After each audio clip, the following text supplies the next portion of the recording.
नमस्कार मित्रांनो, स्वागत आहे आपलं नॉलेजवाला हब या युट्यूब चॅनलमध्ये.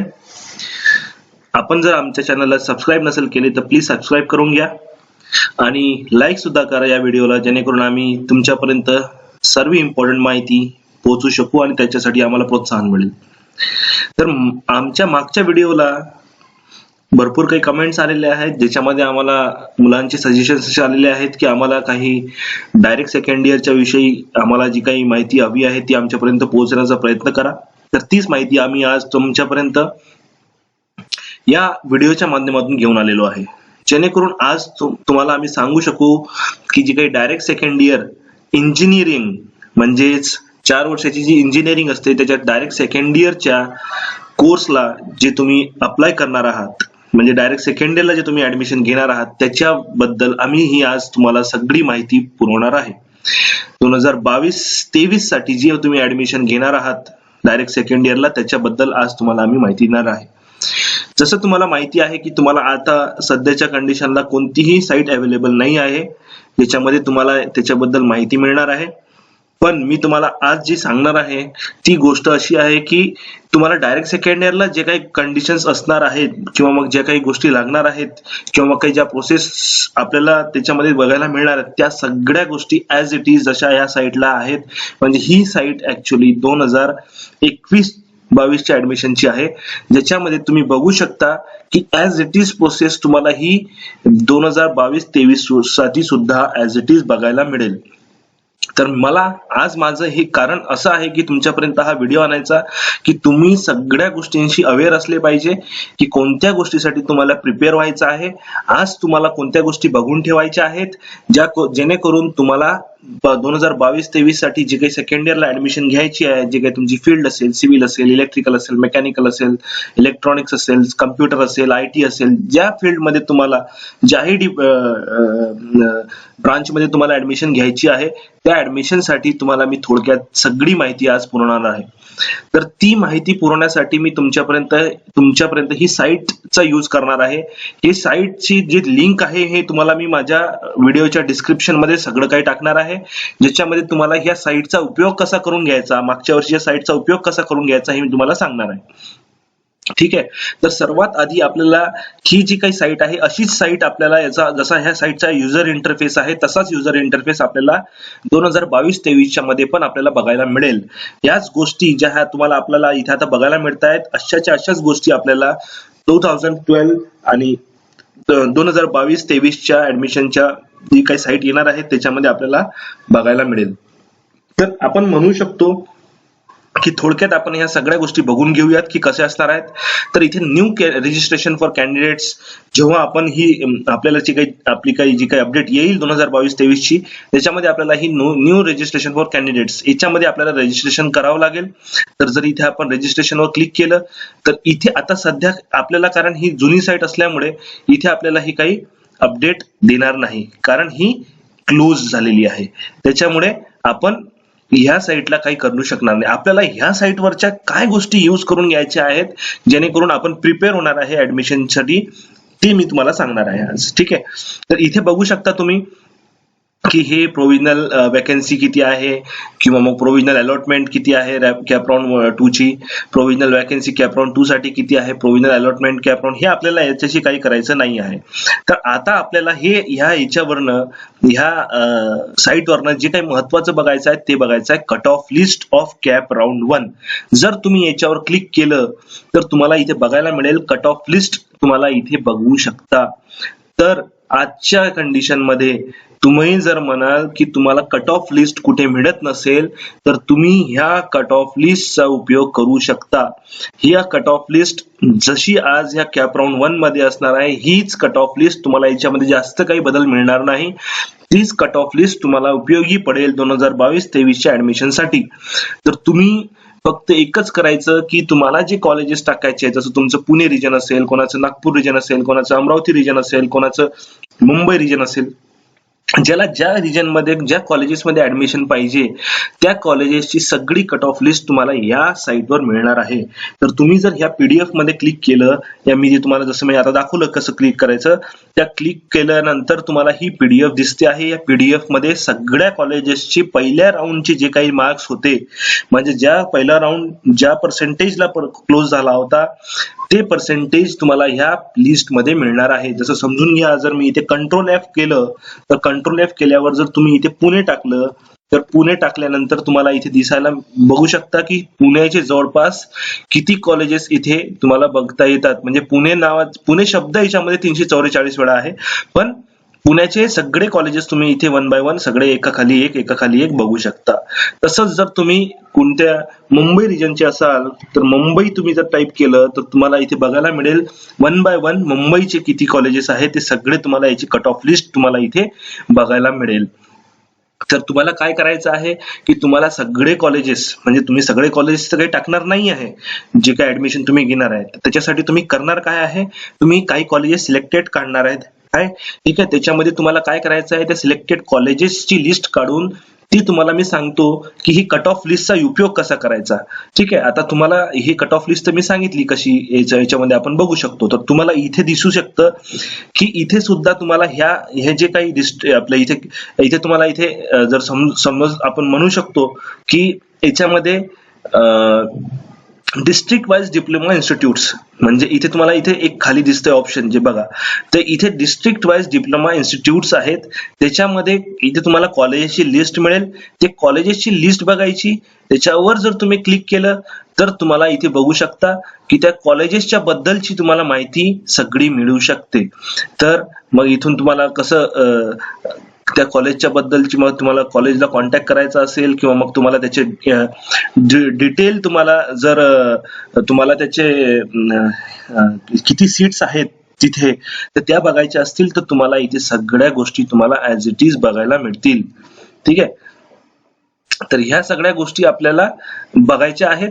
आणि तुम्ही म्हणत असाल की आपल्याला हे का बघायचं आहे, तर जर तुम्ही आज काय केलं की आज तुम्ही जर हे कट ऑफ लिस्ट बघून जर तुम्ही जर हे सगळं शोधून ठेवलं तर तुम्ही म्हणू शकता की तुम्हाला जे काही ऍडमिशन असेल, तुम्हाला जे काही कोणत्या कॉलेजेसला ऍडमिशन पाहिजे असेल तर त्या कॉलेजेसला ऍडमिशन घेण्यासाठी तुम्हाला हे सोपं जाईल. का बरं सोपं जाईल, कारण आपण ऑलरेडी जे काही कट ऑफ बघून ठेवलेला असतो तो कट ऑफ जर आपण आधीच फायनलाइज करून ठेवला आणि त्याच हिशोबाने जर आपण कॉलेज टाकले तर आपल्याला इझिली ह्या गोष्टी अवेलेबल होतील, हे आपण बघू शकतो. त्याच्यानंतर आपण म्हणू शकतो की इथे समजून घ्या की तुम्हाला इथे जर आपण म्हटलं की इन्फॉर्मेशन ब्रोशर दिलेलं आहे, तर ते इन्फॉर्मेशन ब्रोशर मध्ये काय आहे, तर याच्यामध्ये बघू शकता तुम्ही की या इन्फॉर्मेशन ब्रोशर म्हणजे असंच इन्फॉर्मेशन ब्रोशर आपल्याला याच्यामध्ये अवेलेबल होणार आहे. म्हणजे कशामध्ये की आपण जेव्हा आपण 22-23 ची ऍडमिशन जी घेणार आहे तसंच इन्फॉर्मेशन ब्रोशर आपल्याला अवेलेबल होणार आहे. तर याच्यामध्ये बघू शकता की फुल time professional under graduate technical courses, म्हणजे डिग्रीला आपण जेव्हा ऍडमिशन घेतो आहे तर त्याच्यामध्ये आपल्याला कोणत्या गोष्टी आहेत, तर याच्यामध्ये first year direct second year, first year direct second year फार्मसीचं, इंजिनिअरिंगचं, B tech, B pharm, B architecture, त्याच्यानंतर फर्स्ट इयर ऑफ म्हणजे प्लॅनिंग जे काही असेल, म्हणजे आर्किटेक्चर अँड टाउन प्लॅनिंग जे काही असतात. त्याच्यानंतर याच्यामध्ये खाली आपण बघू शकतो की एमटेक किंवा डी फार्म वगैरे जे काही असतील त्याच्या पण याच्यामध्ये माहिती आहे. तर याच्यामध्ये हे सगळं काही आपल्याला कामाचं नाही आहे की याच्यामध्ये आपल्याला सगळ्याच गोष्टी बघायच्या आहेत, पण आपल्याला याच्यामध्ये डॉक्युमेंट्स हे महत्वाचे आहेत की आपले डॉक्युमेंट्स कोणते रेडी असले पाहिजे, ते डॉक्युमेंट्स आपल्याला कोणते रेडी करून ठेवायचे आहेत. तर ह्या ब्रोशर मध्ये जर तुम्ही बघाल तर पेज नंबर 40 वर तुम्ही हे डिरेक्टली फाइंड आउट करू शकता की हे डॉक्युमेंट्स कोणते असणार आहेत ज्याच्यामध्ये आपल्याला हे रेडी करून ठेवायचे आहेत आपल्या ऍडमिशनसाठी. तर मी तुम्हाला थोडक्यात ते सगळे डॉक्युमेंट्स समजून सांगतो की ते डॉक्युमेंट्स कोणते आहेत ज्याच्यामध्ये आपल्याला ह्या सगळ्या गोष्टी रेडी ठेवायच्या आहेत. कारण डॉक्युमेंट जर आपण रेडी ठेवले तर आपल्याला जे काही वेळेवर त्रास होतो तो त्रास आपल्याला होणार नाही, आणि तो त्रास आपल्याला जर कमी करायचा असेल तर हे डॉक्युमेंट्स आज तुम्हाला रेडी करून ठेवायचे आहेत. तर ते डॉक्युमेंट्स कोणते आहेत, पेज नंबर 40 ला आपण जातो आहे. ते पेज नंबर 40 ला जाऊन बघू आपण की ते डॉक्युमेंट्स कोणते आहेत. तर हे बघा, इथे तुम्हाला एक एक्सप्लेन केलेले आहे त्यांनी की कोणते कोणते डॉक्युमेंट्स आपल्याला लागतील. ठीक आहे, तर ते बघूयात आपण की कोणते कोणते डॉक्युमेंट्स आहेत. त्याच्यानंतर आपण पुढे जाऊया. जस्ट अ मिनिट, एकच मिनिट. तर इथे बघू शकता तुम्ही, documents required to be uploaded along with the application form for centralised admission process. तर त्यांनी काय म्हटलेलं आहे इथे की the candidates are required to upload all original certificates documents in support of their claim at the time of filling of application form for admission. म्हणजे जेव्हा आपण हा फॉर्म भरणार आहे तेव्हा आपल्याला हे सगळे डॉक्युमेंट्स रेडी असणं गरजेचं आहे. The candidate shall carry the original documents for scrutiny and verification. जेव्हा तुम्ही FC सेंटरला जाणार आहात तेव्हा तुम्हाला हे डॉक्युमेंट्स घेऊन जायचं आहे स्क्रुटिनीसाठी आणि व्हेरीफाय करायसाठी. तर याची तुम्हाला काळजी घ्यायची आहे की हे डॉक्युमेंट्स तुमचे सगळे रेडी असले पाहिजे ह्या प्रोसेसच्या आधी. The candidates are required to scan the document, म्हणजे JPG किंवा GIF फॉर्मॅट मध्ये तुम्हाला ते कन्वर्ट करायचे आहे. त्याचं रिझॉल्युशन तुम्हाला इथे दिलेलं आहे त्यांनी. अशाच गोष्टी परत तुम्हाला या वर्षी सुद्धा असणार आहेत. तर याच्यापेक्षा व्यतिरिक्त चेंज काही तुम्हाला नसणार आहे. याच गोष्टी मी ते तुमचं जे काही 2022-23 चं जे काही अपडेट यायचं आहे त्याच्या आधीच तुम्हाला मी समजून सांगतोय की तुम्हाला ह्या सगळ्या गोष्टी कोणत्या कोणत्या रेडी ठेवायच्या आहेत. आता याच्यामध्ये बघूयात आपण की डॉक्युमेंट्स आपल्याला कोणते कोणते लागणार आहेत. ठीक आहे, तर त्याच्यामध्ये म्हणतोय की टाईप ऑफ कॅन्डिडेट्स म्हणजे कोणते कोणते कॅन्डिडेट्स त्यांना आपण क्लासिफाय करू शकतो. Type A, type B, type C, type D मध्ये. त्या सगळ्या गोष्टी बघूयात आपण वन बाय वन. सगळे कॅन्डिडेट्स म्हणजे ऑल कॅन्डिडेट्स जेव्हा त्यांच्या कन्सर्न मध्ये काय म्हणतायत की कोणते डॉक्युमेंट्स लागणार आहेत जे आपल्याला प्रोड्यूस करायचे आहेत ऍडमिशन फॉर्म भरायच्या वेळेस. तर 10वीची मार्कशीट, त्याच्यानंतर तुमची HSC असेल किंवा डिप्लोमा असेल किंवा BSc काय जे काही असेल तुमचं त्याची मार्कशीट तुम्हाला पाहिजे. JEE, नीट, नाटा स्कोर जर काही असेल तुमचा त्याचं त्याचं स्कोर कार्ड तुमच्याकडे रेडी असलं पाहिजे. स्कूल लिव्हिंग सर्टिफिकेट तुमच्याकडे असणं गरजेचं आहे. इंडियन नॅशनॅलिटी म्हणजे डोमिसिल सर्टिफिकेट, जे काही डोमिसिल सर्टिफिकेट असतं त्याचं सर्टिफिकेट तुमच्याकडे असणं गरजेचं आहे. आणि जर for second year engineering and technology, pharmacy and HMCT equivalent certificate from Maharashtra state board of technical education Mumbai for student having passed diploma from other board excluding government autonomous institutes in Maharashtra and Dr. Batu Lonere. जर एखाद्या मुलाचं किंवा मुलीचं असं काही college असेल जे काही व्यतिरिक्त जे MSBT च्या व्यतिरिक्त आहे त्याला जर काही परमिशन असेल तर त्याचं सर्टिफिकेट त्याला प्रोड्यूस करावं लागेल की ते इक्विव्हॅलंट आहे MSBT च्या टेक्निकल एज्युकेशनचे जे काही टर्म्स अँड कंडिशन्स आहेत त्याच्यानुसार ते व्हॅलिड सर्टिफिकेट आहे असं त्याला प्रोड्यूस करणं गरजेचं आहे. तर ही काळजी तुम्हाला घ्यायची आहे.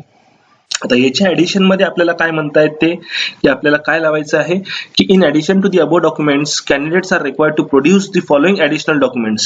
म्हणजे ऍडिशनल डॉक्युमेंट्स आपल्याला कोणते कोणते द्यायचे आहेत. जर टाईप ए कॅन्डिडेट, आता टाईप कॅन्डिडेट म्हणजे कोणता, तर त्याच्यामध्ये domicile, birth living certificate of candidate indicating place of birth in the state of Maharashtra. ज्याचा जन्म किंवा डोमिसिल असेल त्याचं सर्टिफिकेट या महाराष्ट्र स्टेटचं तर तो टाईप ए कॅन्डिडेट पडतो. टाईप बी कॅन्डिडेट कोणता, तर domicile certificate of candidate father mother of candidate indicating that he she is domicile in the state of Maharashtra. त्याचं तर सर्टिफिकेट नाही आहे डोमिसिल महाराष्ट्राचं, पण त्याच्या वडिलाचं किंवा आईचं जर सर्टिफिकेट असेल डोमिसिल सर्टिफिकेट या महाराष्ट्र स्टेटचं तर ते आपण म्हणू शकतो की तो कॅन्डिडेट टाईप बी कॅन्डिडेट मध्ये वळू शकतो. त्याच्यानंतर टाईप सी कॅन्डिडेट कोणता आहे, the certificate from the employer in the proforma A stating that the father mother of the candidate who is the central government of India undertaking employees presently posted in Maharashtra.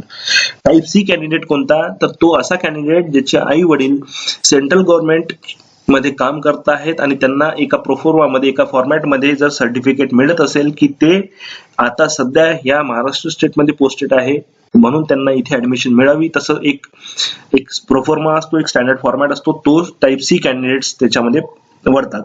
त्याच्यानंतर type D candidate certificate from the employer in the proforma B stating that his mother father of the candidate who is a Maharashtra state government Maharashtra state or state government undertaking employee or undertaking along with documentary evidence from the retired employee stating the place of settlement.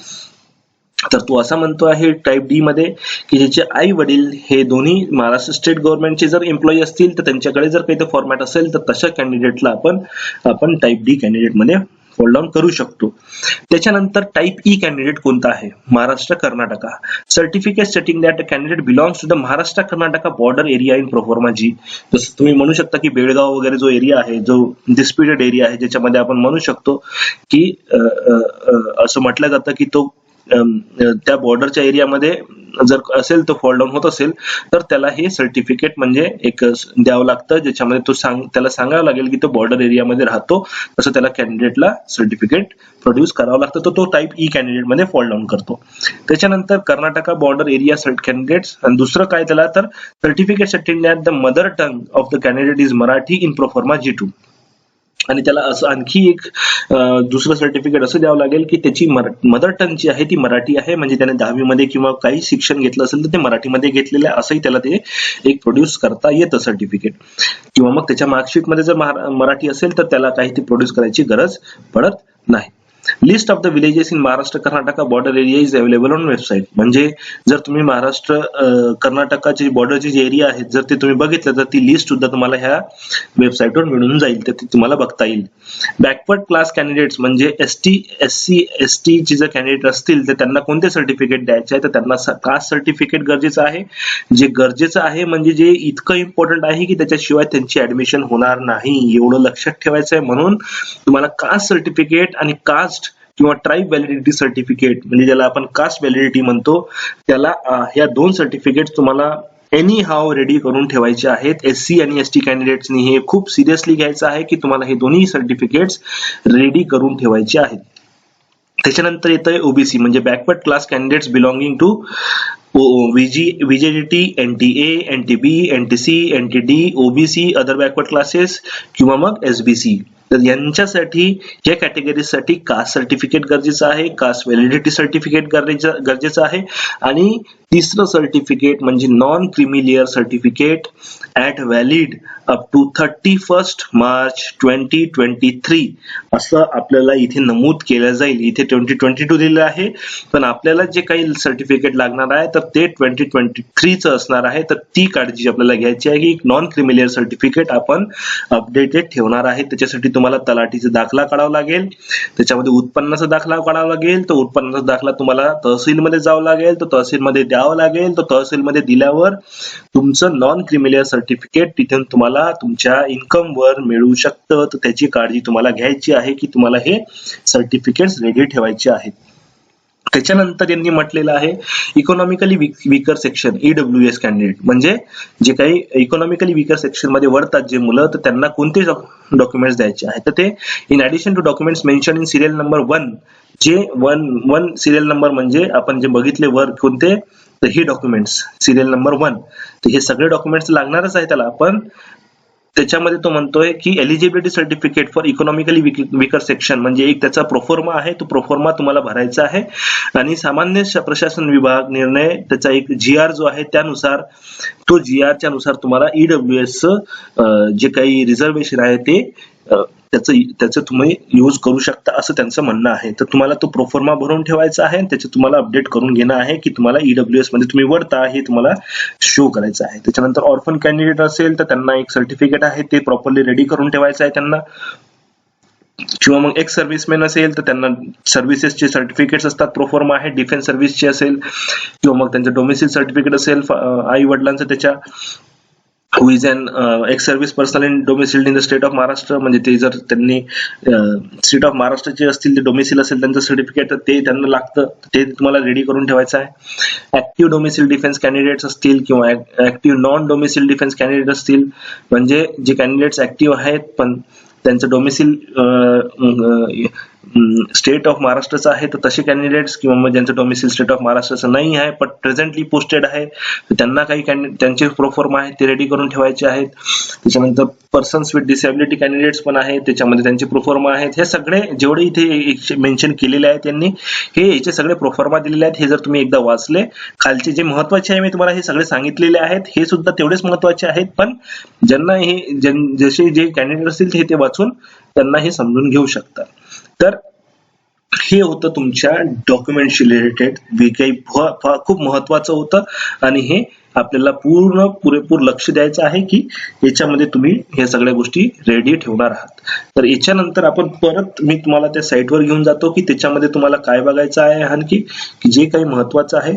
तर तुम्ही जसं मी तुम्हाला सांगितलं की इथे आपण जर बघितलं तर ह्या साईटला आपल्याला ज्या काही गोष्टी 2022-23 मध्ये असणार आहेत त्या सगळ्या गोष्टी आपल्याला इथे बघायला मिळू शकतात. तर मी तुम्हाला परत सांगतोय की याच्यामध्ये जर तुम्ही बघितलं तर इन्स्टिट्यूट वाईज अलॉटमेंट लिस्ट दिलेली आहे. आता ह्या इन्स्टिट्यूट वाईज अलॉटमेंट लिस्ट मध्येच जर तुम्ही सरळ गेलेत तर तुम्हाला इथे बघायला मिळेल कॅप राऊंड 1 ची जी काही जी कट ऑफ लिस्ट आहे ती तुम्हाला इथे बघायला मिळेल. जर तुम्ही ही कट ऑफ लिस्ट इथे जर डाउनलोड केली तर ती तुम्ही इथे बघू शकता. तुम्हाला ह्या कट ऑफ लिस्ट मध्ये या सगळ्या गोष्टी इथे बघायला मिळू शकतात. तर या ज्या कट ऑफ लिस्ट आहे आता या कट ऑफ लिस्ट मध्ये किती सीट्स होत्या, किती तुम्हाला याच्यामध्ये किती मुलांना किती पर्सेंटेज होते आणि किती पर्सेंटेजला त्यांना कॉलेज लागलेलं आहे, तर हे सगळं काही याच्यामध्ये दिलेलं आहे. तर तुम्हाला माझी एक सजेशन राहील की तुम्ही जर हे प्रॉपरली मी जसं आता सांगतो आहे आणि तुम्हाला जर कम्प्युटर IT किंवा ENTC कम्प्युटर आणि IT लाच जास्त मुलांचं कल आहे, तर तुम्हाला कम्प्युटर आणि IT ऍडमिशन घ्यायची असेल आणि तुम्हाला जर तुमची संधी हुकवायची नसेल तर तुम्हाला ही जी मी स्ट्रॅटेजी सांगतो आहे ही स्ट्रॅटेजी बघणं गरजेचं आहे. तर याच्यामध्ये सुद्धा जर तुम्ही कंट्रोल F केलं आणि सर्च केलं मुंबई, जसं त्याच्यामध्ये ऑलरेडी मुंबई आहे तर मुंबईचे तुम्हाला इथे 10 कॉलेजेस बघायला मिळतील. तर ह्या 10 कॉलेजेसची लिस्ट जर तुम्ही बघितली तर खाली तुम्ही बघू शकता की तुम्हाला जेवढे गव्हर्नमेंटचे कॉलेजेस आहेत त्याच्यामध्ये तुम्हाला ह्या सगळ्या गव्हर्नमेंटचे मुंबईचे कॉलेजेस तुम्हाला इथे बघायला मिळू शकतात.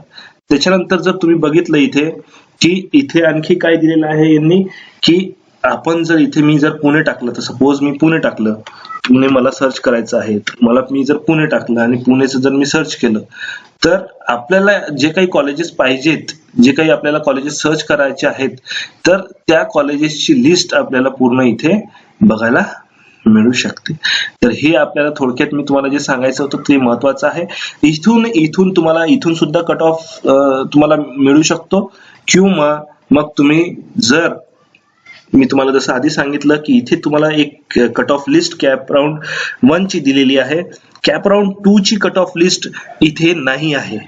इथे ती सर्व्हरमुळे काहीतरी त्याचा इश्यू येतो आहे तर ती तुम्हाला बघायला मिळणार नाही. मला असं वाटतंय की तुम्ही जर cut off list cap round 1 ची जर बघितली तर तीच तुम्हाला युजफुल आहे, त्याच्या व्यतिरिक्त तुम्हाला काही लागणार नाही.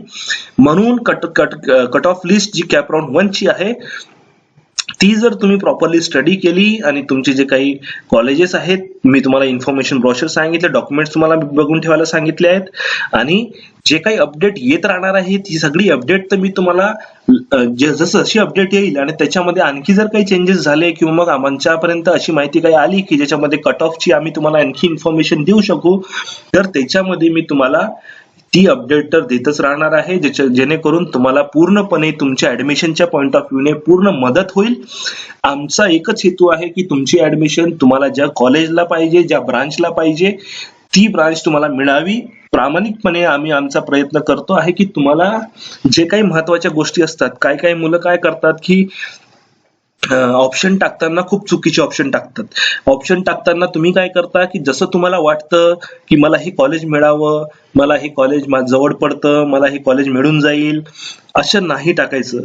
तुम्ही जर थोडाफार 1 तास जवळपास तुम्हाला फक्त 1 तास स्टडी करायचा लागेल तुम्हाला आणि ते पण काय लागेल की तुम्ही जर हे कट ऑफ लिस्ट बघितली की ज्याच्यामध्ये तुम्हाला ही कट ऑफ लिस्ट दिसते आहे आणि जर तुम्ही ह्या कट ऑफ लिस्ट मध्ये जर थोडाफार जर तुम्ही स्टडी केला तर तुम्हाला समजायला मिळेल की कसं कॉलेजेसची लिस्ट तुम्ही बघू शकता आणि म्हणजे तुमचे तुम्हाला जे काही इंटरेस्टेड कॉलेजेस आहेत तुम्हाला त्या ऍडमिशन जर पाहिजे असेल, तिथे तुम्हाला तुमची ऍडमिशन जर कन्फर्म करायची असेल तर तुम्ही हे मी जे एक स्टेप सांगितलेले आहेत तुम्ही ह्या जर फॉलो केल्या तर मी 100% सांगू शकतो तुम्हाला की तुम्हाला तुमच्या मनासारखं कॉलेज मिळू शकतं. तर इथे तुम्ही सरळच आहे, तुम्हाला ती डाउनलोड तिथे मी जशी लिंक सांगितली त्याच्यावर क्लिक करा, कंट्रोल F केलं तर तुम्हाला तुमचे जे काही कॉलेजेस पाहिजे, जर तुम्ही इथे सांगली टाकलं तर तुम्हाला सांगलीचं पण मिळेल, जर तुम्ही इथे बघू शकता वालचंद कॉलेज सांगलीचं. तसंच जर तुम्ही सातारा टाकलं तर तुम्ही साताराचे पण कॉलेजेस सर्च करू शकता. तुम्ही बघू शकता इथे रयत शिक्षण संस्थेचे करमवीर भाऊराव पटेल कॉलेज. तर अशा सगळे जे काही कॉलेजेस आहेत तुम्हाला ह्या कट ऑफ लिस्टच्या माध्यमातून सगळे समजतील आणि जे काही महत्वाची माहिती आहे तुमच्यापर्यंत पोहोचेल. तर मी तुम्हाला सरळ सांगतोय 3 स्टेप फॉलो करा. तुम्ही सर्वात आधी तुमची कॉलेजेसची लिस्ट फाइंड आउट करा. जी तुम्हाला मी सांगितले इथे की कॅप इन्स्टिट्यूट डिटेल्स दिलेले आहेत की ज्यामध्ये जे काही कॅप इन्स्टिट्यूट्स आहेत त्या कॅप इन्स्टिट्यूटच्या सगळ्या डिटेल्स याच्यामध्ये दिलेले आहेत. त्याच्यानंतर हे जे काही इन्स्टिट्यूट्स आहेत ते इन्स्टिट्यूट चेक केल्यानंतर तुम्हाला दुसरं स्टेप म्हणजे कोणती, तर तुम्हाला ही कट ऑफ बघायची आहे कॅप राऊंड 1 ची. कॅप राऊंड 1 ची कट ऑफ बघायची आहे. तुम्हाला तुमची कॉलेजेसची लिस्ट फाइंड आउट करायची आहे. त्याच्यासमोर तुम्हाला त्याचा कट ऑफ लिहायचा आहे किती होता मागच्या वर्षीचा आणि तुमचं पर्सेंटेज लिहायचं आहे आणि तुमच्या पर्सेंटेज मध्ये कोणतं कॉलेज बसतं आहे प्रॉपरली हे तुम्हाला चेक करायचं आहे. तर एवढं हे दुसरी स्टेप. आणि तिसरी स्टेप म्हणजे मी तुम्हाला जे काही डॉक्युमेंट्स सांगितलेले आहेत ते डॉक्युमेंट्स तुम्हाला सगळे रेडी करून ठेवायचे आहेत. ते याच्या व्यतिरिक्त तुम्हाला काहीही करायची गरज पडणार नाही आणि तुम्हाला तुमचं जे काही ड्रीम कॉलेज आहे ते तुम्हाला इझिली मिळू शकतं. तर आमच्याकडून जे काही अपडेट्स या डायरेक्ट सेकंड इयरच्या रिलेटेड काहीही अपडेट्स आल्या तर आम्ही सर्वात आधी तुमच्यापर्यंत पोहोचण्याचं काम करू. आजचा हा व्हिडिओ तुम्हाला कसा वाटला, आमचं सजेशन तुम्हाला कसं वाटलं हे आमच्यापर्यंत तुम्ही कमेंटच्या माध्यमातून जरूर पोहोचवा. तुम्हाला जर काही आणखी माहिती लागत असेल तर ती सुद्धा तुम्ही कमेंटच्या माध्यमातून आम्हाला विचारू शकता. थोडं जर तुम्हाला जे काही अपडेट्स आहेत त्या जर तुमच्यापर्यंत पोहोचवायच्या असतील तर तुम्ही आमच्या चॅनलला सबस्क्राईब जर केलं आणि या व्हिडिओला लाईक सुद्धा करा आणि आमचे बेल बटन जे आहे तुम्हाला त्याला जर तुम्ही हिट केलं तुम्हाला जे काही आमचे अपडेट्स येतील ह्या सगळ्या डायरेक्ट सेकंडरीच्या तुमच्यापर्यंत इझिली पोहोचतील. तर फक्त ह्या 3 स्टेप्स फॉलो करा आणि याच्या व्यतिरिक्त तुम्ही काही नाही केलं तरी चालेल. फक्त एवढा जर स्टडी केला तर तुमच्या ऍडमिशनचं कन्फर्मेशन जवळपास 100% चान्सेस वाढून जातील. जवळपास तुम्हाला जे काही कॉलेज पाहिजे ते तुम्हाला इझिली मिळण्याचे चान्सेस आणखी बळकट होतील. याची खात्री तुम्हाला आम्ही देऊ शकतो आजच्या ह्या व्हिडिओच्या माध्यमातून. तर प्लीज आमच्या चॅनलला सबस्क्राईब करा. असे डायरेक्ट सेकंडरीचे जे काही अपडेट्स असतील तिथे आम्ही तुमच्यापर्यंत सगळे अपडेट्स जशा अपडेट्स आले तशा पोहोचवण्याचा प्रयत्न करू. आणि आज आम्ही इथे थांबतो. धन्यवाद.